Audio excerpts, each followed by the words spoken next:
In March of 1993, a young woman died in the corridor of a New Orleans city hospital. At autopsy, her lungs were filled with swamp water and river silt. The nearest swamp was several miles from the building. That same night, her newborn son, whom doctors had given no chance, suddenly began breathing on his own. 33 years later, I found a cassette tape that could explain what happened that night. My name is Christian Meyer. I am 33 years old, and that child was me. I restore old sound recordings in New Orleans. Quiet work, painstaking, almost monastic. For 9 years, I have been giving voice back to worn-out tapes before they go silent for good. I work in the basement of an old brick building. It smells of rosin, old plastic, and dust. The sounds of the tourist French Quarter never reach here. Only the hum of old tape machines and the whisper of magnetic tape. I don't remember my mother. I know only 2 things about her. She died a few days after I was born, and the family never spoke of it, ever. My father would go quiet at any question. My grandmother would cross herself and change the subject. My childhood passed inside this mute, impenetrable secret. As a child, doctors often puzzled over my medical file. It stated that I should not have survived. Severe pulmonary pathology, atalaxis, complete collapse of lung tissue, a diagnosis completely incompatible with life. The doctors in the maternity ward just shook their heads. They called it a miracle. But I survived, somehow, though the price of that miracle remained unknown. This feeling followed me from childhood. The sense that my life was not entirely mine, that it had been borrowed from someone, on loan, as if I were walking in someone else's shoes, as if I were breathing someone else's stolen air.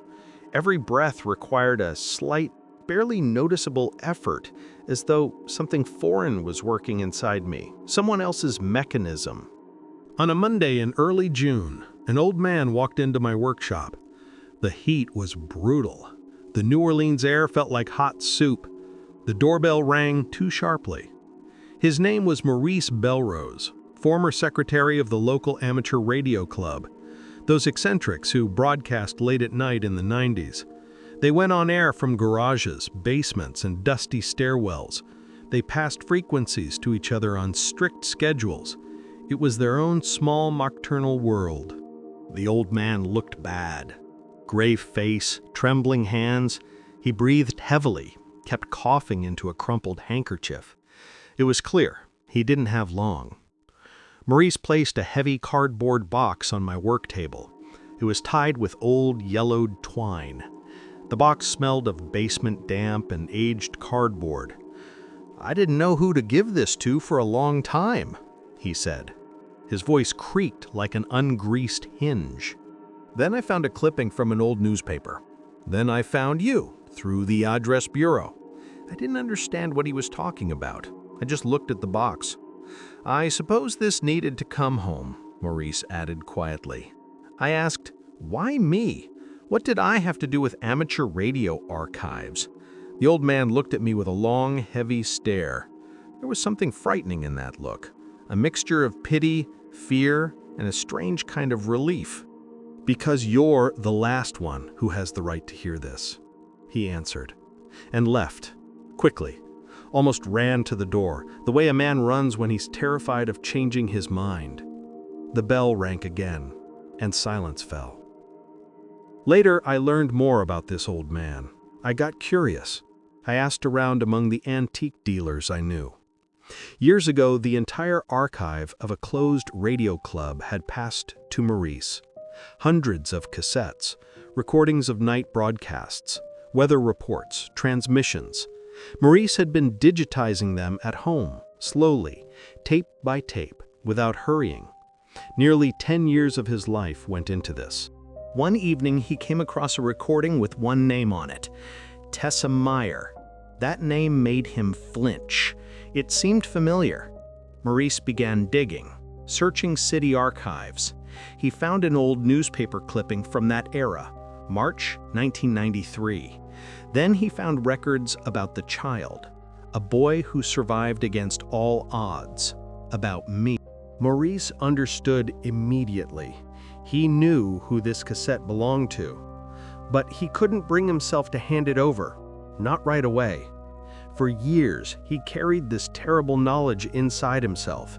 Every year, he resolved to come to my workshop, and every time, he put it off at the last moment.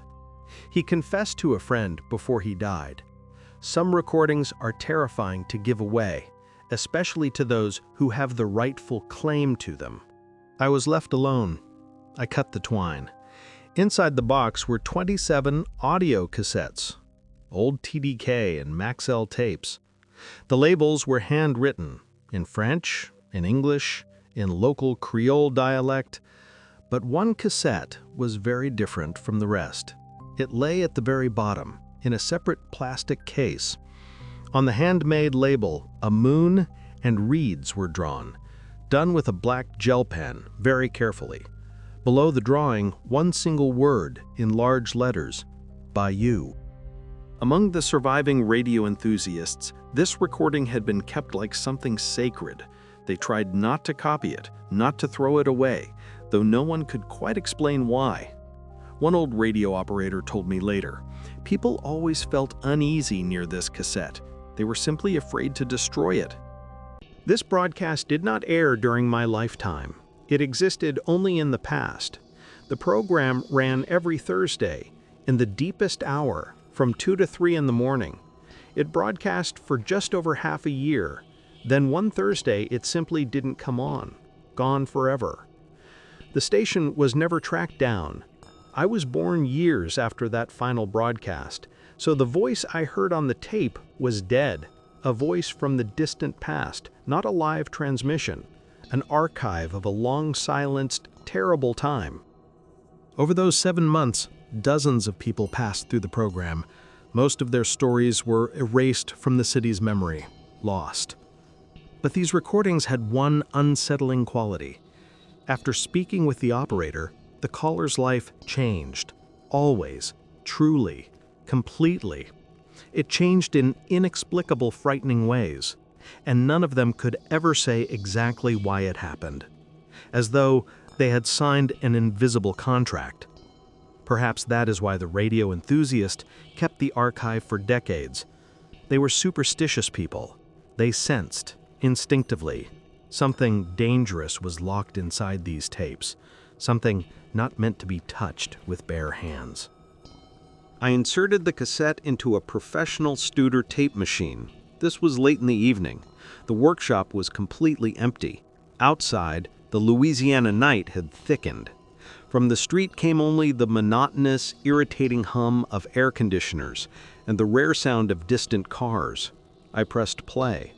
The heavy click of the mechanism sounded like a gunshot. First, a long, steady whisper of magnetic tape, white noise, the crackle of static.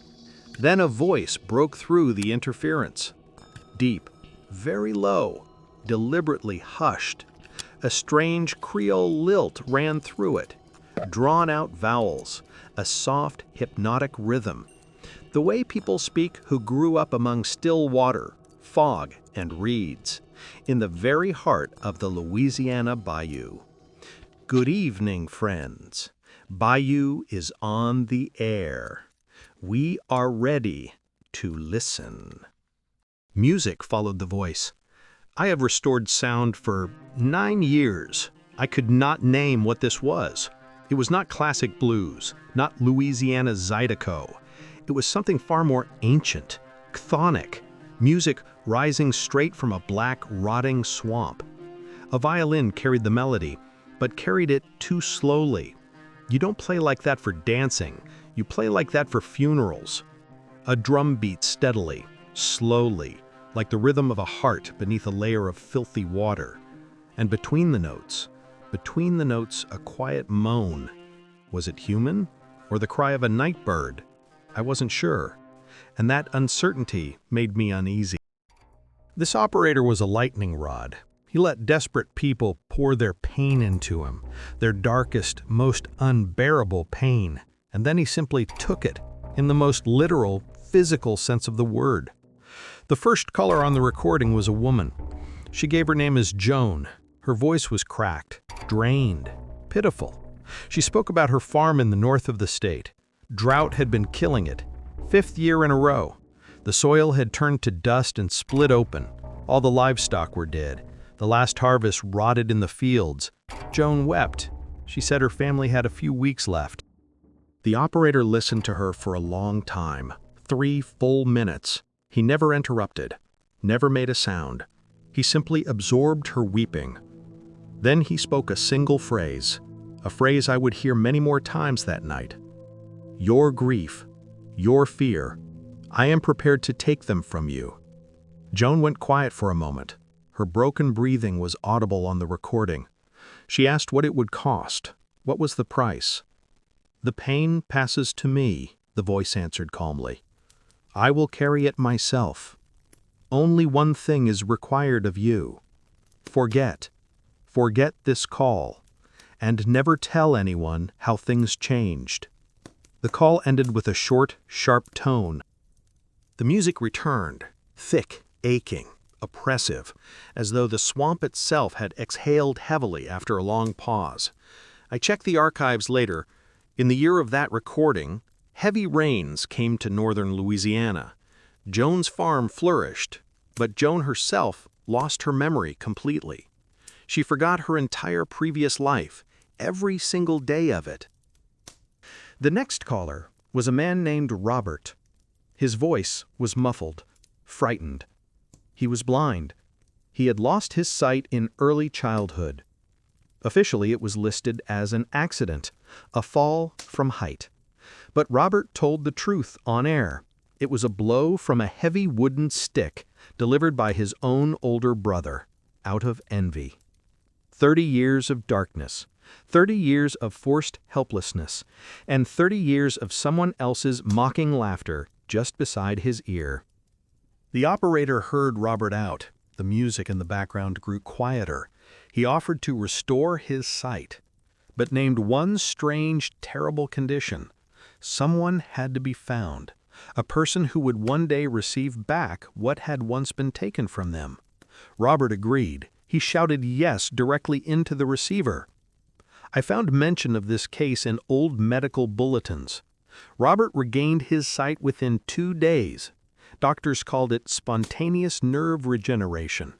And his older brother went blind that same morning, both eyes, permanently.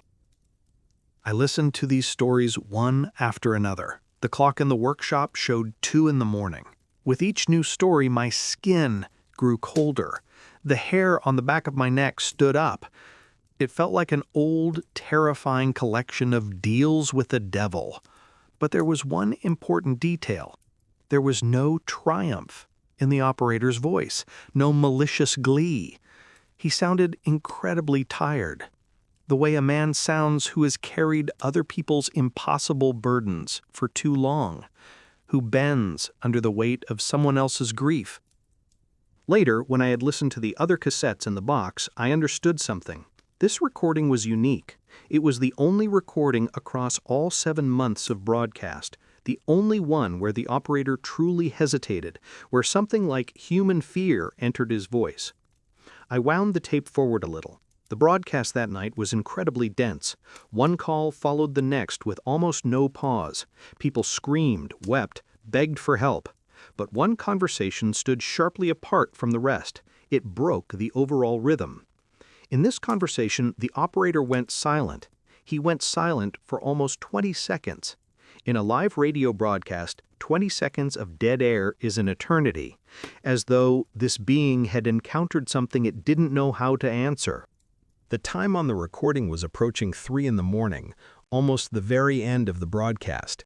Heavy interference broke through the static. Then a woman's voice pushed through. She was breathing hard into the receiver, unevenly, urgently. You could hear her footsteps echoing off a tile floor, as though she were running down a long, empty corridor. "Operator, am I here? Did I get through? Please answer me." Her voice was on the edge of hysteria. "Yes," he answered, same even, hypnotic tone. "You're here. You're on the air. Tell me your name." Tessa, she breathed into the receiver. I froze at the tape machine. My heart skipped a beat. Tessa, my mother's name. From fragments of her broken words, I began to piece together the picture of that terrible night. A picture later fully confirmed by the archives of New Orleans City Hospital. On that March night in 1993, Tessa Meyer had been wandering the corridor of the maternity ward. A week earlier, she had given birth to a son, a boy. The doctors had delivered their verdict. The child had a severe, untreatable condition. His lungs were barely functioning. The tissue wouldn't open. Without machines, he could not take a single breath. The boy would most likely not survive until morning. Medicine was powerless. Crazed with grief, half-dressed, she walked the dark corridor, past the closed nurse's station. On the table there sat a small radio belonging to the duty nurse. From it came that strange swamp-born music, the violin, the hollow drum. At the far end of the corridor, on the wall, hung an old iron payphone. She walked up to it, lifted the heavy receiver. She didn't fully understand what she was doing. Pure maternal grief was driving her. She dialed a number she could not physically have known. It was in no phone directory. Later, among the radio club's papers, I came across a strange pattern. Several people, independently of each other, said the same thing. The bayou operator's number could not be written down or memorized in advance. The digits simply erased themselves from memory. It surfaced in the mind only when a person was truly ready to make their most desperate, final call, when there was nowhere left to retreat. "My son isn't breathing," she said into the receiver. Her voice cracked to a rasp. "The doctors say he won't last until dawn. Do something, please." The operator was silent. That terrible pause. 20 seconds of absolute silence. In that silence, through the radio static, came a strange hissing, like the breath of a vast awakening swamp behind him, the gurgle of water, the rustle of reeds. "Tessa," he finally said, and his voice was no longer steady. "Do you understand where you have called? Are you ready to give him to me?" "Give him? What do you mean?" she asked. The coins in the payphone were audible on the recording. Your grief, your fear, everything burning inside you right now, everything tearing you apart. Are you ready? She began to sob into the receiver, loudly, desperately, terribly, the way animals cry when caught in a trap. "I will give everything," she cried out. "My life, my soul, take it all. Just save him. Let him live." "Then not your life," said the operator, and for the first time something human entered his voice, something like deep regret. "I need your lungs. Do you hear me? Not metaphorically, for real. Are you ready?" "Yes," she answered without the slightest hesitation. She did not think for a single second. The music behind the operator suddenly became incredibly loud, alarming, aggressive, as though something enormous and ancient on the far side of the swamp had begun to wake, as though a creature was rising from the black mud. "Then give me a name," the voice whispered. "The name of the one for whom you make this sacrifice." And in the silence of the hospital corridor, at exactly 3 a.m, Tessa Meyer screamed a name into the payphone receiver. She screamed so hard the membrane of the old machine crackled. "Christian! His name is Christian! Take me instead of him!" The call cut off. Deafening, dead silence fell. I sat in my workshop 33 years later. I could not move. My hands were frozen on the controls of the tape machine. The tape kept turning. From the speakers came a faint, barely audible hum of empty broadcast. With every second it seemed the room was growing colder. My breath became pale vapor, though the air conditioning was set to heat. I didn't immediately notice that tears were running down my face. They were hot and salty. Now the vague, foggy stories of my grandmother finally made sense. And those stories now had a voice. The voice of my mother, a voice I had never heard alive. I replayed that scream again and again. The name she had cried into the receiver on that March night was mine. She had given everything for me. I remembered Maurice Belrose's words before he left. "You're the last one who has the right to hear this." Now I understood all too well what the old man had meant. This cassette was my birth certificate and her death warrant. The next day, I went to the local library archive. I found the old newspaper clipping, the one Maurice had kept in his desk drawer for years, just a few lines. Buried among the minor crime reports and notices of March '93, a small, unremarkable paragraph. I read it aloud. My voice trembled. A young mother was found dead in the corridor of the city hospital. The body was discovered by a duty nurse at approximately 4 in the morning. Cause of death, acute asphyxiation, suffocation. At autopsy, the deceased's airways and lungs were found to contain a large quantity of river silt and freshwater swamp water.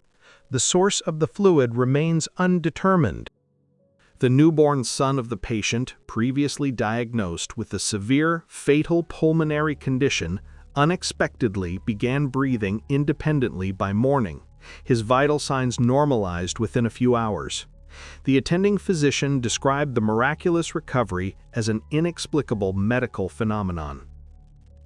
I read those yellowed lines in my workshop. I looked at the dim light of the desk lamp. Around me stood shelves of old reels and magnetic tapes. Now, at last, everything fell into place. I finally understood what I had been breathing for 33 years. And I understood why he had asked for lungs specifically. He had exchanged one breath for another. That night, I stayed in the basement until morning. In the very last minute of the recording, beneath layers of noise, I thought I caught a quiet woman's voice. No words, just a long exhale, like relief. I switched off the tape machine, and immediately the air in the basement changed. It became thick and damp.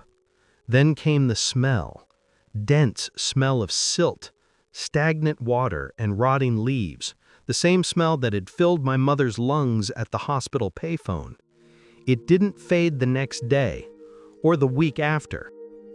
Sometimes, when the house goes very quiet, I catch it again, faintly, just behind me, as though on the other side of that boundary someone is still lying in the black water, breathing for me.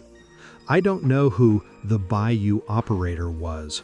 I don't know how many more voices like this are gathering dust in boxes across Louisiana. I know only one thing. Maurice was right. This cassette had been looking for its way home for far too long. It took 33 years. I press stop, and once again I feel it in the air. That heavy, damp smell, the smell of the Louisiana bayou.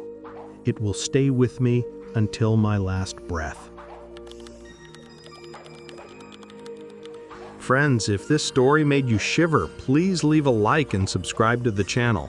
This is an original story by Alina Shama, and your support is the best motivation to keep writing and bringing new dark stories to life.